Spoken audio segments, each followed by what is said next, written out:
Today we're going to talk about Native American removal. Excuse me.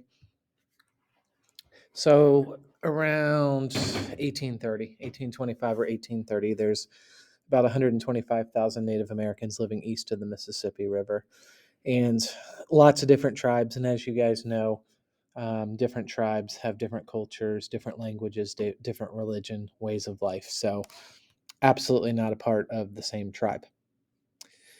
The main tribes of the southeast part of the country were the Choctaw, the Chickasaw, the Cherokee, the Creek, and the Seminole tribes. They were known as the civilized tribes. And they were called that because they had adopted or took on many different ways or characteristics of white Americans. A lot of them were farmers, which is what white Americans were predominantly doing.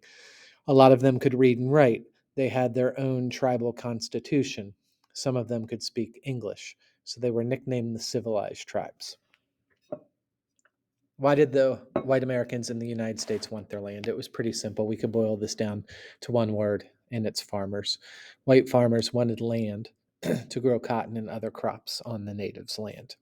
And I'll give you a little bit more information about that in the next slide. So, here are the facts of the case. So, 125,000 Native Americans live east of the Mississippi River. They've lived there for hundreds of years. They have no desire to move whatsoever. At the same time, every year, thousands of immigrants, mainly from Europe, are coming into the United States. A lot of those immigrants, most of the immigrants, they're coming here to farm, to get free or cheap land to become farmers. The land in the southeast is very fertile, meaning you can grow things easily. In particular, it's easy to grow cotton in the southeast.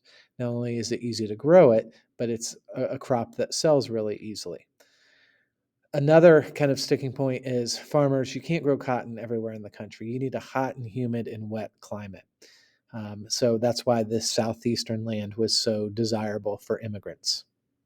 So farmers show up and they're demanding the Native American land to grow cotton on it. So this is the area of the country we're talking about, the Cherokee, Chickasaw, Choctaw, Creek, and Seminole tribes.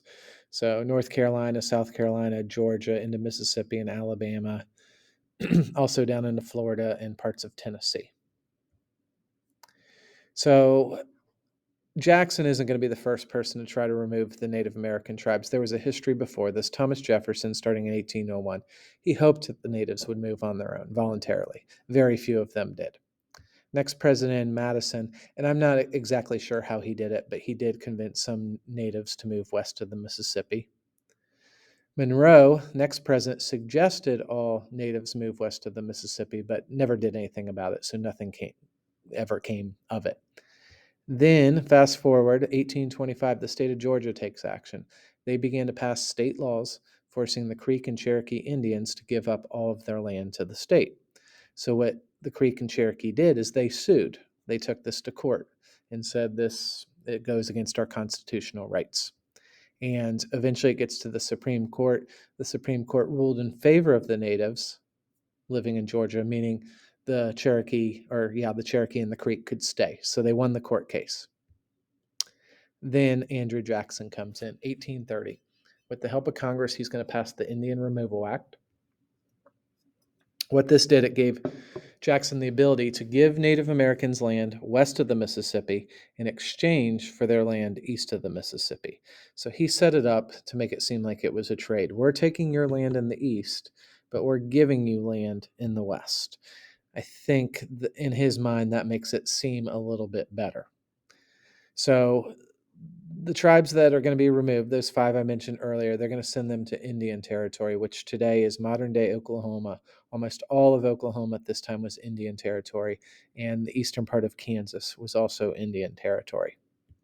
So what the natives did is they sued again. They took this to the courts. It makes it to the Supreme Court, and again, second time, the Supreme Court rules they could keep their land. So they should have been able to stay. But then this is when Jackson ignores what the Supreme Court ruling said, and he begins to remove them by force.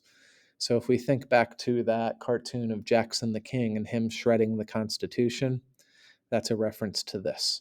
And I put up there, did the natives have a choice? They did not. And this is going to lead to the Trail of Tears. When it says remove by force, Jackson's going to call in the army to do this.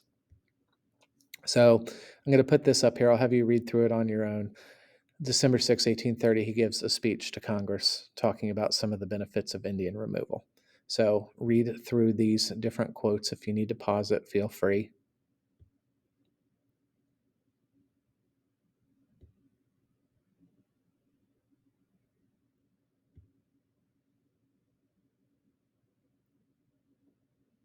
Okay, last thing I'll show you. This is the Trail of Tears. So you have the Seminole down in Florida. You have the Creek, the Cherokee, the Choctaw. I think that says Chickasaw.